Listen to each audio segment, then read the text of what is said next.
Então a gente vai começar agora. Queria agradecer a presença de todo mundo que está aqui assistindo a gente. A gente vai começar hoje o projeto Conexão IFES, que é uma iniciativa do grupo de pesquisa que eu coordeno. Sou o Lauro, sou professor de matemática do IFES de Vila Velha. E a gente, ao longo desse período de isolamento, a gente vai ter uma série de atividades voltada ao conhecimento científico e do mundo do trabalho, que são algumas premissas do Instituto. Então, essa atividade ela era inicialmente prevista para os nossos alunos, mas a gente decidiu por abrir e fazer aqui pelo Facebook, para que todo mundo possa ter acesso às informações que a gente está produzindo aqui. Hoje, a gente vai começar com um bate-papo com uma das professoras da nossa unidade, e a gente vai falar um pouquinho sobre a ciência por trás do coronavírus. Então, eu vou chamar agora a professora Marcela, que vai estar com a gente.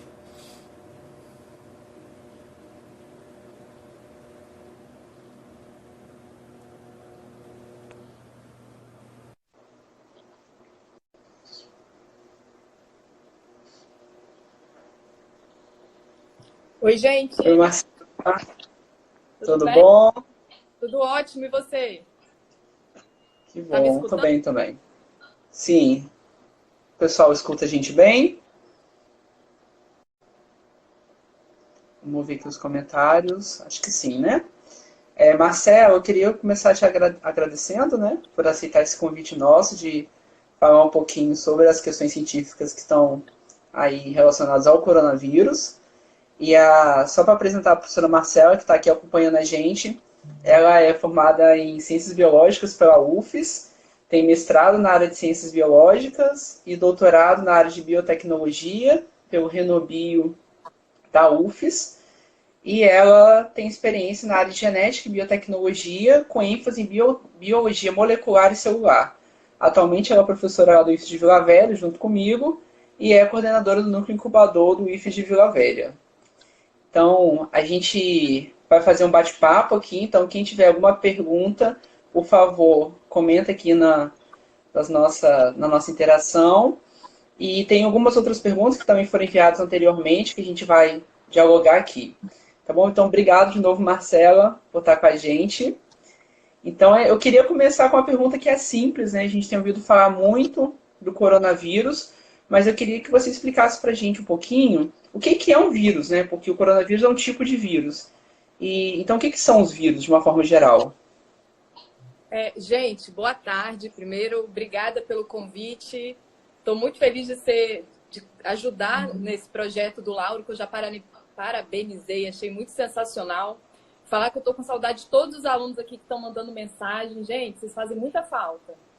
Essa Muita. quarentena tem que acabar logo, porque a vida sem vocês não tem muita graça, não. Então, vamos lá. Gente, o que é um vírus? O vírus hoje ele não é classificado como um organismo vivo, tanto que ele não está dentro das classificações de bactéria, eubactéria e eucarionte que nós temos hoje. O vírus é uma estrutura simples que tem um material genético, que esse material genético fica enovelado dentro de uma cápsula, falando em linhas gerais, proteica e lipídica. E ele precisa de outra célula para conseguir se replicar, por isso que ele é chamado de parasita intracelular obrigatório. Ele está no meio ambiente, ele afeta planta, ele infecta animais, infecta bactérias, cada grupo infectando um sistema diferente, um grupo de ser vivo diferente. E o que nós temos hoje, né, que é o nosso assunto do momento, que nos deixou aqui na nossa quarentena, é o coronavírus, que é um vírus que já infecta o humano, é uma família de vírus que nós, contando com o Covid-19, nós temos 7 tipos de vírus, 4 que causam a gripe comum, 30% de todas as gripes do mundo são ocasionadas por um tipo de coronavírus. E temos 3 que são extremamente graves, né? Que foi a MERS, aquela gripe do Oriente Médio que a gente teve há uns anos atrás, a SARS, que afetou a China também em 2013, e agora o coronavírus, que é um vírus que foi originado de um tipo de coronavírus lá da China, né? Possivelmente de um morcego, devido às similaridades genéticas que tem, e que está aqui, que infecta nossas células, que precisa do seu hospedeiro para sobreviver. Então, ele nos parasita. Entendi. Não, e foi essa justamente a pergunta que um aluno nosso fez, o Eduardo II, que é do segundo ano. Ele perguntou por que que ele não sobrevive no ar. Então, é por isso que ele não sobrevive no ar. Ele não sobrevive no ar porque a estrutura dele se rompe. E se rompe, ele fica inativado, ele fica incapaz de infectar as células. Então, esse tipo de vírus é um vírus que precisa rapidamente se inserir dentro de outra célula, no caso as nossas, né, de seres humanos e de morcegos, para conseguir se multiplicar. É isso que ele faz. Então, dependendo da superfície, o tempo que vai levar para você para romper essa estrutura externa do vírus vai depender do tipo de superfície, da temperatura, enfim. Então, é isso que a gente conhece até agora sobre ele. E como é que os vírus, de uma forma geral, se reproduzem? Eles obrigatoriamente precisam roubar a nossa maquinaria celular para se reproduzir. Então, eles precisam ter uma... Aí existem várias formas, né? Vários mecanismos diferentes, dependendo do vírus. Cada vírus vai usar um mecanismo. Opa! Acho que caiu a chamada.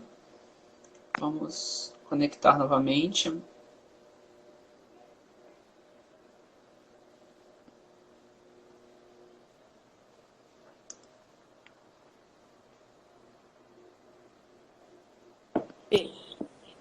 Voltei. Opa, voltamos. Coisas da internet, tá uma beleza. Coisas. Então é isso, ele precisa da nossa maquinaria celular. E nisso que ele infecta as nossas células, ele acaba rompendo a célula. Aí o nosso corpo tenta atacar, aí vem todo o processo inflamatório, de infecção, e cada vírus tem a sua consequência específica. Entendi. A Giovana, que é a nossa aluna lá da Química Industrial, ela fez a seguinte pergunta. Como que os vírus ou coronavírus, eles agem no organismo nosso? Então, cada vírus age de uma forma diferente, né? Mas todos rompem as células. Por quê? Porque eles entram na célula, eles precisam ser reconhecidos pela nossa célula. O coronavírus, o Covid-19, ele sofreu uma mutação, né? Foi um processo mutacional, e que dentro dessa mutação, que a partir dessa mutação ele foi capaz de reconhecer as nossas células e entrar, e a partir daí, na medida que ele vai rompendo as células, o nosso corpo tenta reagir, e nisso que ele tenta reagir, ele gera um processo inflamatório e dá febre, e dependendo do sistema imune da pessoa, essas reações podem ser muito graves. O coronavírus, se eles conseguem passar do trato respiratório superior, né, e chegar nos pulmões, ele começa a invadir as células pulmonares, rompe essas células, vem um processo inflamatório, acúmulo de líquido, e a pessoa acaba tendo uma insuficiência respiratória, dependendo da quantidade de vírus que está acometendo aquele pulmão. Entendi. Então, obrigado. A gente continua recebendo aqui algumas perguntas. A gente tem mais ou menos um roteiro aqui para tratar, mas a gente vai anotando as perguntas aqui que vocês estão colocando nos comentários aqui da transmissão, tá bom? Marcelo, agora a gente vai falar um pouquinho mais ou menos do diagnóstico, né? Como é que a gente percebe o coronavírus no nosso organismo? A primeira pergunta é a seguinte: faz diferença para o indivíduo ser infectado por muito ou por pouco vírus? No caso do coronavírus? Olha, a diferença principal vai ser se seu sistema imunológico ele vai conseguir reagir a essa infecção. Não necessariamente a quantidade. E sim, se o seu sistema imune está ok, se você não tem nenhum problema pulmonar grave, né, ou alguma outra comorbidade, como já está sendo publicado, como diabetes, hipertensão, mais do que a quantidade de vírus. Porque, às vezes, você tem uma grande quantidade e o seu organismo consegue detectar e matar. Então, pelo que está sendo publicado na literatura, não tem nada relacionado a isso, não. Entendi. A Bia Terra, a nossa aluna do terceiro ano da biotecnologia, perguntou o seguinte: como eu posso diferenciar os sintomas do coronavírus daquele da gripe comum? Porque agora a gente está chegando no outono, e aí muita gente que tem problema de respiratório tem rinite, tem a gripe comum, e aí como é que a gente consegue diferenciar esses sintomas? Se for gripe simples, não vai diferenciar, né? Na maioria das pessoas vai ser uma gripe comum, às vezes não vai ter sintomas, às vezes vai ser mais brando mesmo do que uma gripe. Você vai começar a diferenciar se você tiver febre, dor no corpo, coriza e problemas respiratórios, né? Se você começar a sentir falta de ar, aí você tem que procurar ajuda médica. Mas de outra forma não vai ser diferente de uma gripe comum, de um resfriado comum. Entendi. E aí, agora chega numa área que você é mais especialista, é uma pergunta do Romão, professor lá do IFES. Ele pergunta como são feitos os testes em laboratório. Qual é o tempo médio de resultado que a gente tem? Hoje, o padrão ouro para diagnóstico é o que a gente chama de RT-PCR, que, em resumo, para quem não conhece, ele é a identificação do material genético do vírus. É isso que a gente faz. Então, desde que a sequência do material genético desse vírus, que é um ácido nucleico do tipo RNA, foi liberada no dia 5 de janeiro, foi possível a gente começar esses exames. Então, como é que faz? Faz uma coleta não invasiva, que a gente chama, da cavidade nasal, por exemplo. Aí você leva para o laboratório e tenta tirar o RNA, esse material genético, de dentro do vírus. Aí o equipamento lê a quantidade de material genético que a gente tem. E a partir daí a gente fala se está presente ou não. Se encontra o material genético, está presente. Se não encontra o material genético, dá ausente. A gente tem alguns casos de falso negativo. Por que dá falso essa negativo? é a minha pergunta também. Por que é falso negativo? Vai dar falso negativo porque às vezes você tem uma quantidade muito pequena de vírus circulando no corpo. Então você faz o primeiro exame, o equipamento não consegue detectar.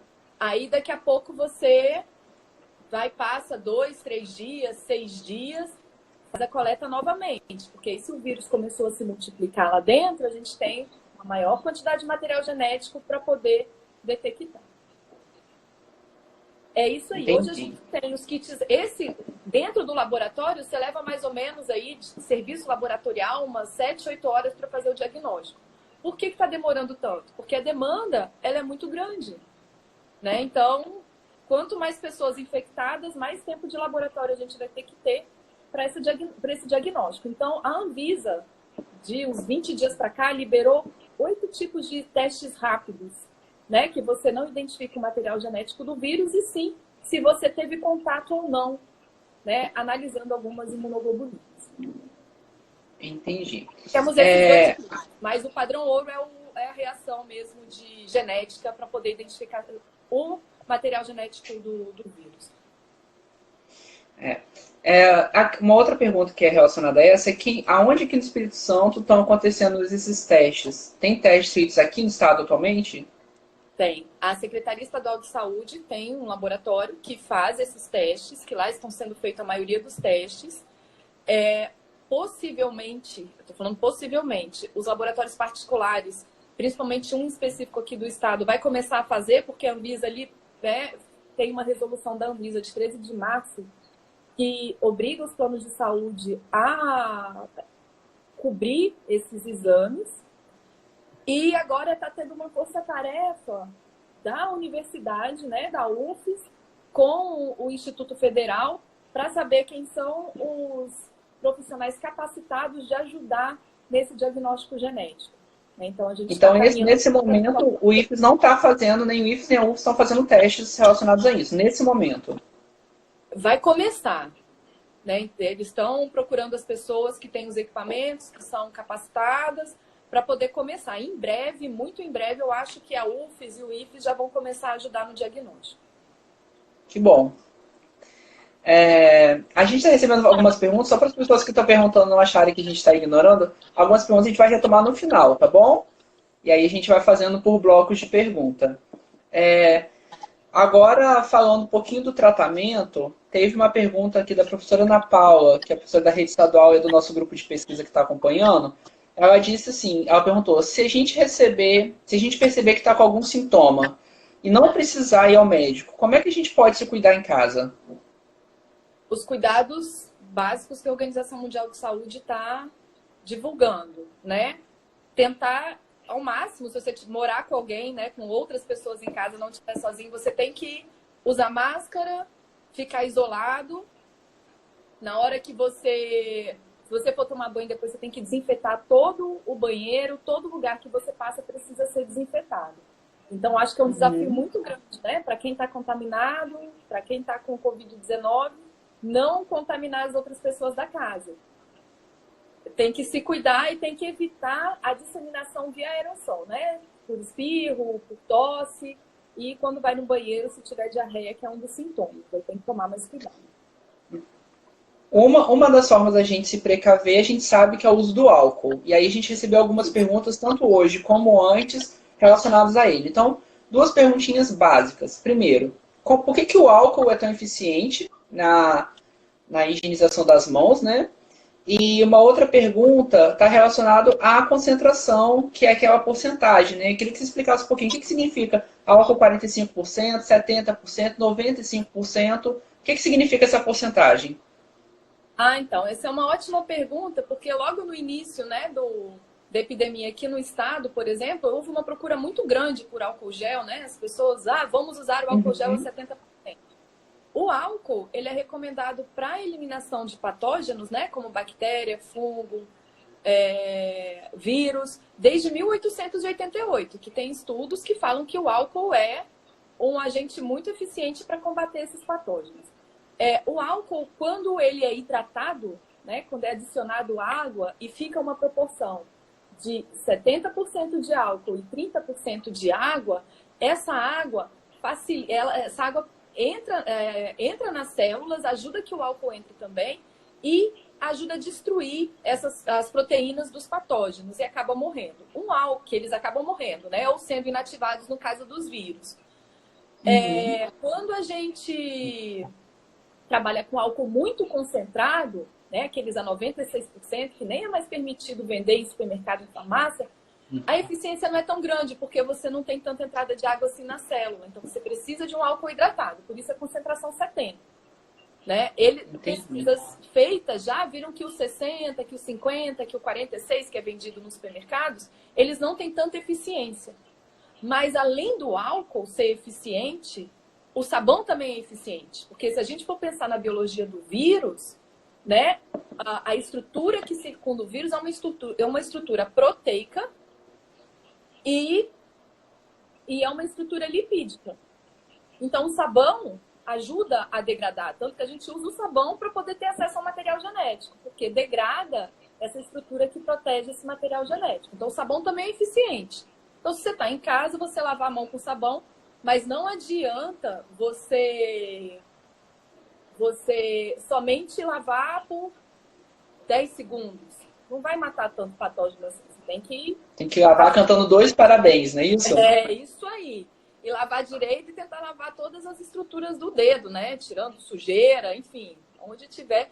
Tem uma atividade legal para quem quer aprender a lavar a mão. Passa tinta guache na mão, coloca venda no olho e vê se você consegue eliminar toda a tinta. Se você conseguiu eliminar toda a tinta, porque você sabe lavar a mão direito. Aí você segue esses padrões, porque normalmente a gente não vê o vírus, né? E com o olho vendado a gente não vai ver onde... Normalmente não, a gente nunca vê. A gente não vai saber onde está a tinta. Uma pessoa aqui no chat perguntou o seguinte, em relação ao álcool 96%. Se a gente tiver acesso a ele, a gente consegue fazer diluição para ele virar essa porcentagem que é recomendada? Consegue. Consegue fazer, mas não é o recomendado. O recomendado é que a gente... Né, que água você vai usar para poder fazer isso? A gente utiliza água destilada, uma água de laboratório, que não é qualquer água, mas teoricamente, se você fizer, ajuda. Tem outras pessoas falando que cloro ajuda. Sim, o cloro ajuda. Outros produtos de limpeza também ajudam. Né? Eles são extremamente eficientes no combate ao vírus. A gente fala mais do álcool 70, principalmente quando a gente vai para a rua. Né? Que você não tem como levar lá seu desinfetante, uma colher de sopa de água sanitária com 1 litro e ficar passando na mão. É impossível. Fala-se do álcool principalmente por conta quando a gente sai, né? Em ambientes que não é possível usar outros produtos. Quem tiver dúvida, a Anvisa tem um manual muito legal de todos os produtos de limpeza que podem ser utilizados. É só entrar no site da Anvisa que vocês vão olhar tudo certinho, é bem legal. No site do IFES também tem o banner do coronavírus, que também tem várias informações importantes sobre o tratamento e a prevenção, né, de todos os sintomas aí. Isso aí.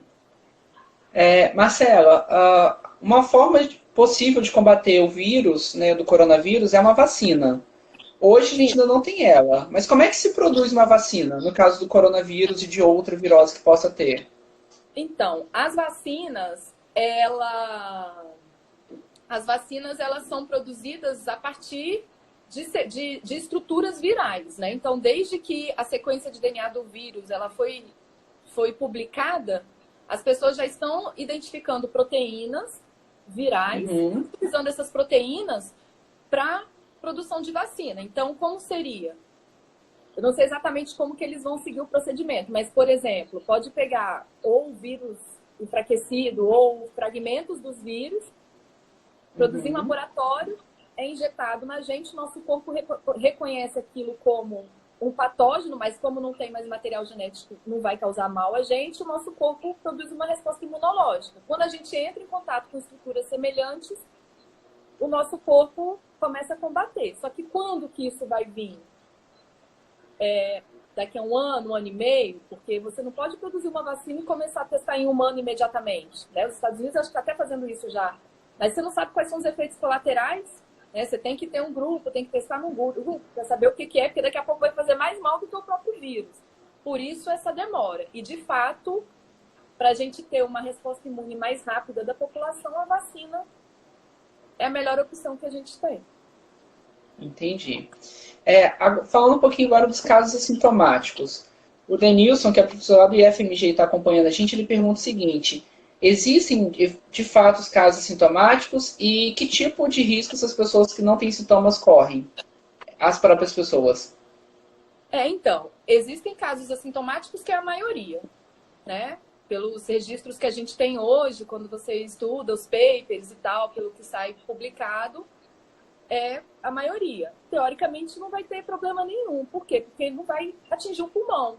Né? Que as consequências que estão vendo a longo prazo hoje, na janela que a gente tem hoje do vírus, são problemas pulmonares depois que a pessoa está curada. Né? Mas se a pessoa é assintomática, teoricamente, não vai ter problema nenhum.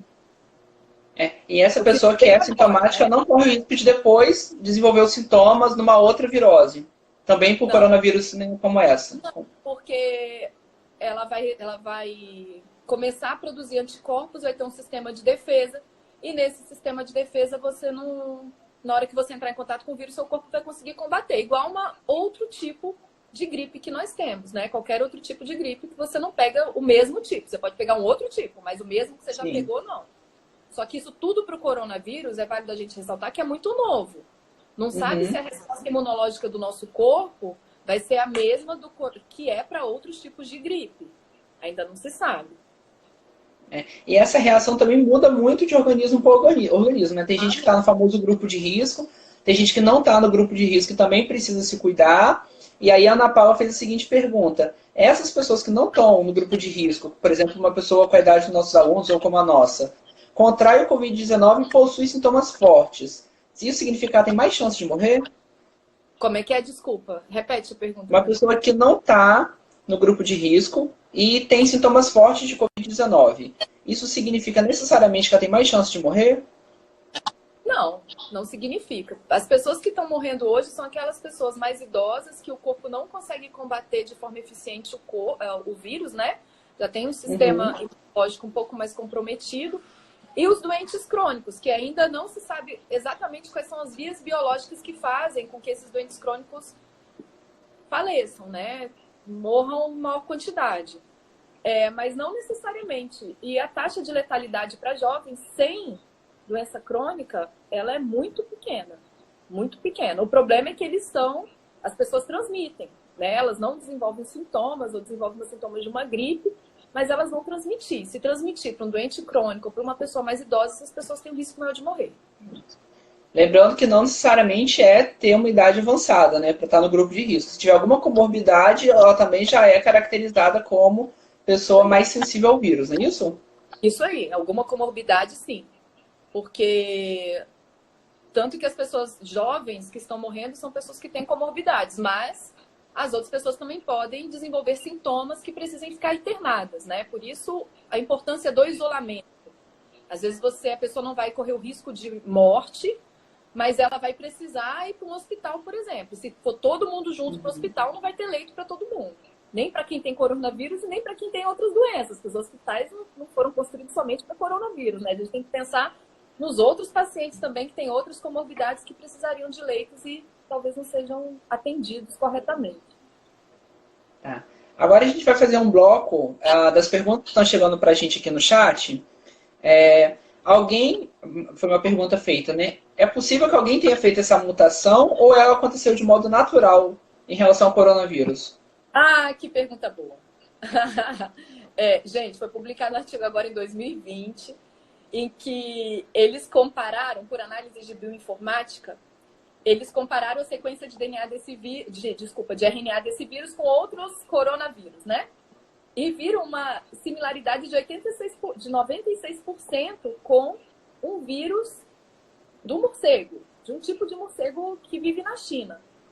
E foi um processo mutacional, ninguém criou nada no laboratório, porque esses eventos mutacionais, eles acontecem o tempo todo, são eventos evolutivos, que causam mudanças. Essas mudanças, às vezes, fazem com que o organismo não consiga sobreviver, ou o vírus, ou fazem com que eles tenham adquiram uma capacidade de infectar outros mamíferos, outros animais, como aconteceu com a gente. Então, tem um artigo publicado que é muito bom, que mostra a origem desse vírus,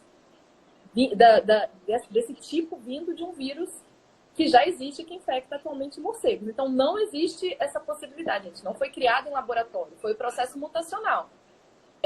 O que a gente tem que perceber, né, que o coronavírus é um tipo de zoonoses, apesar de estar tendo contato homem com homem, mas ele veio do animal, que existem outros tipos de vírus na natureza. Então, por exemplo, tem vírus na Antártica que não sabem nem a sequência, eles não conseguem nem classificar a família do vírus. Se ele entrar em contato com a gente, vai acontecer o quê? Vai falar quem é que produziu? Quem está lá na Antártica? Não. Então, são eventos aleatórios, que podia ter acontecido no Brasil, nos Estados Unidos, no Paraguai, na Argentina, em qualquer lugar. E o fato de ele ter essa similaridade com a do morcego, né, como você acabou de falar, animais em geral, principalmente os que são domesticados numa cultura como a nossa, eles podem receber e serem afetados com coronavírus, como, por exemplo, um cachorro, um gato? Animais não foi... Eles encontraram um cachorro só na China, mas animais, eles não são contaminados. Eles não são reservatórios, eles não são alvo do vírus, não tem nada publicado sobre isso. Quando você olha, é tudo muito novo, né, gente? O vírus surgiu ao nosso conhecimento em 2019, em dezembro, mas o que foi publicado até agora não tem essa relação. Entendi. E aí, também foi uma pergunta feita, mas que também acaba sendo respondida, se a vacina que pode ser desenvolvida, se ela também vai ser usada em animais. Então, também, como não tem essa relação, provavelmente não vai ser produzido para animais, né? Tá cortando, eu não entendi a pergunta. A internet acho que tá caindo. Opa!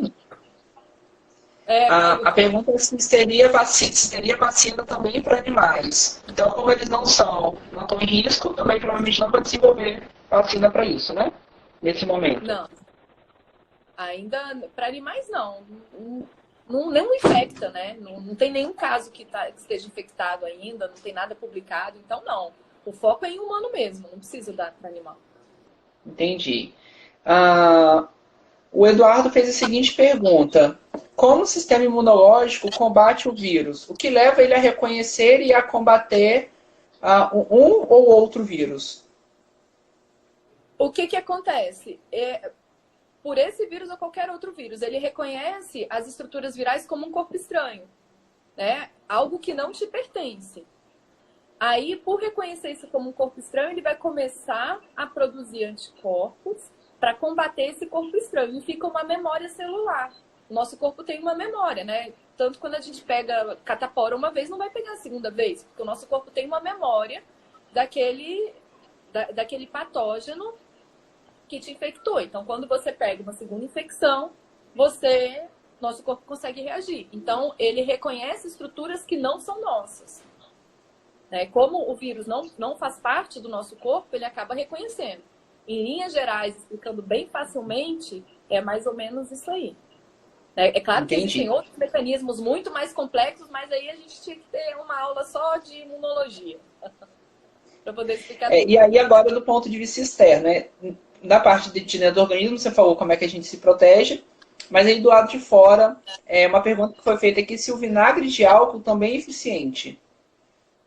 Olha, eu nunca li nada sobre isso não, e com certeza acho melhor não usar, porque qual é a concentração do vinagre de álcool? Né? Vinagre, ácido acético, não sei o quê, mas qual é essa concentração? Uma concentração muito pequena do álcool. Acho que é 5% que vende no supermercado. Não faz efeito. É bem baixo. O efeito é com álcool 70 ou com esses produtos de limpeza. Né? Que a gente vende no supermercado, com sabão, com detergente, é isso aí. Não vinagre não, gente. Vinagre só na comida. Isso. A Manu perguntou o seguinte, as pessoas que possuem tipo sanguíneo A são mais vulneráveis? Existe uma relação? Existe uma relação que agora sim, está saindo estudo de tudo quanto é tipo na vida, né?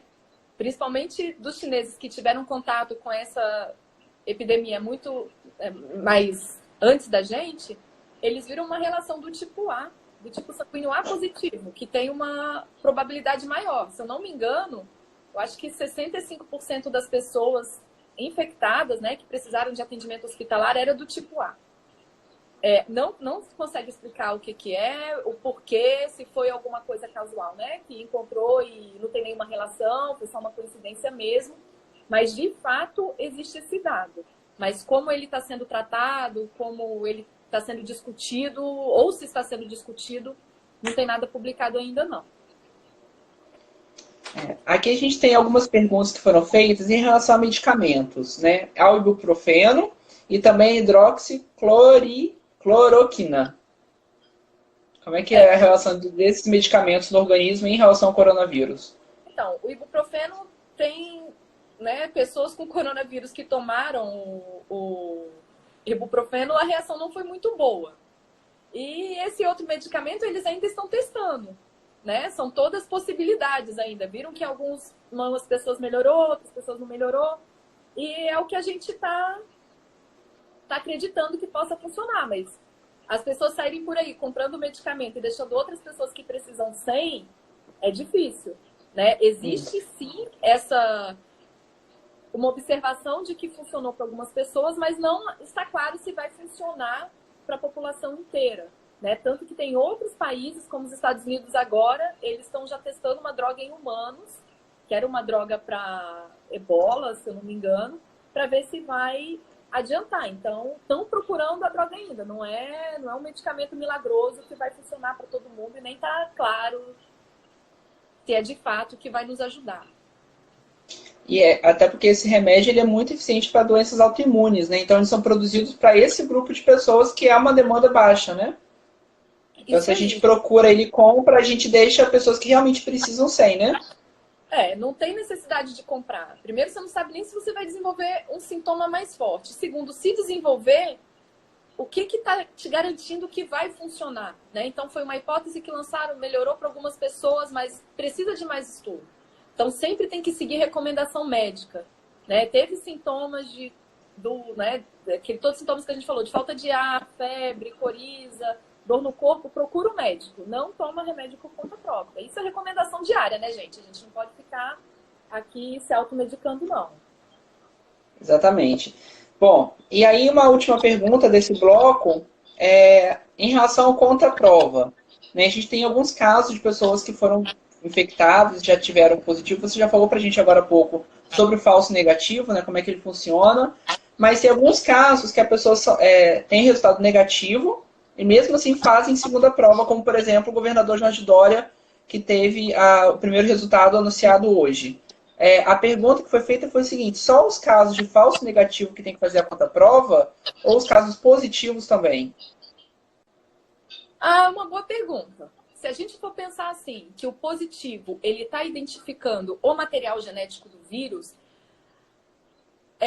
a sensibilidade e especificidade desse equipamento ele é muito grande. Então, se deu positivo, é positivo. Só se ocorreu algum erro laboratorial de troca de amostra, que eu acredito que seja praticamente impossível dentro desses laboratórios onde o controle de qualidade é muito grande.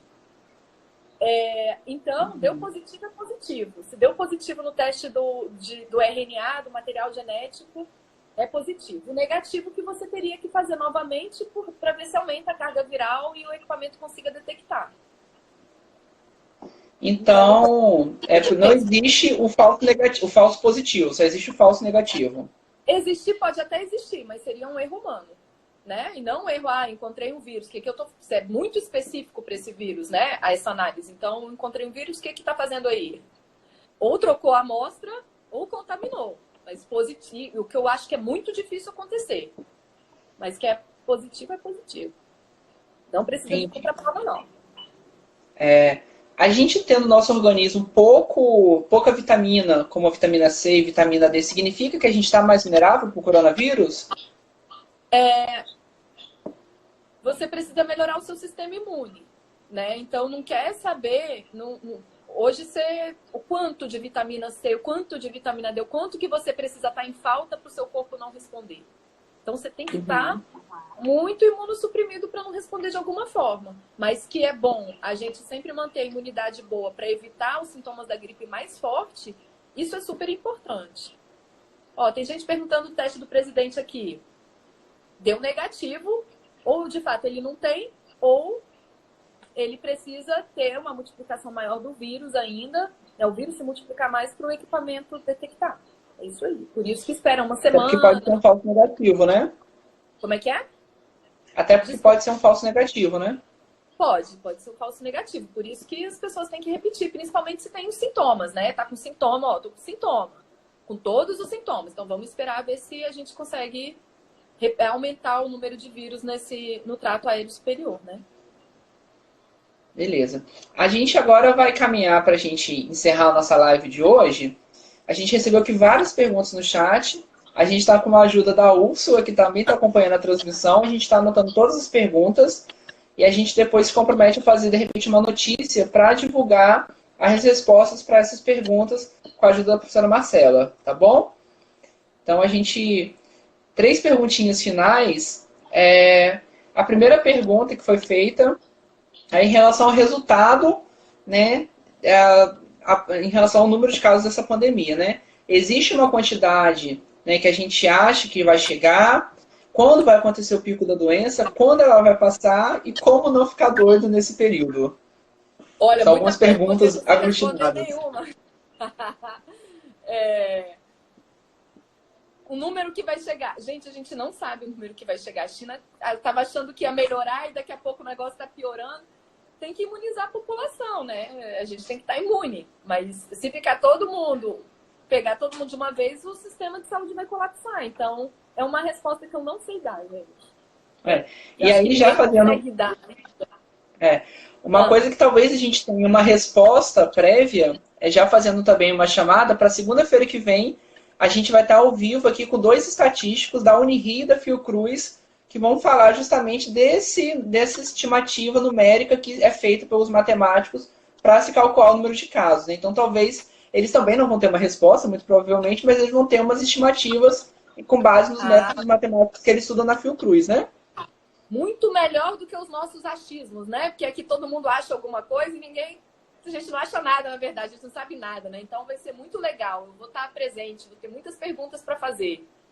Você fez outra pergunta, como é que foi? Como não ficar doido, né? Gente, eu também não sei. Não ficar doido aqui em casa, pelo menos a gente está estabelecendo uma rotina, né? De o que você faz de manhã, o que você faz de tarde, o que você faz de noite. Mas é manter a mente sã, não acreditar em fake news, tentar fazer exercício físico, tomar vitaminas, se alimentar bem, tudo que a Organização Mundial de Saúde está mandando fazer, é bom a gente fazer. Agora, gente, tá todo mundo no mesmo bar. A gente tem que dar as mãos. Ficou triste, liga pro amigo. Dá as mãos depois que limpar o álcool em gel, né? Você lava a mão, né? Você dá a mão, você ri de máscara, brincadeira, tá, gente? Mas ficar doido eu não sei.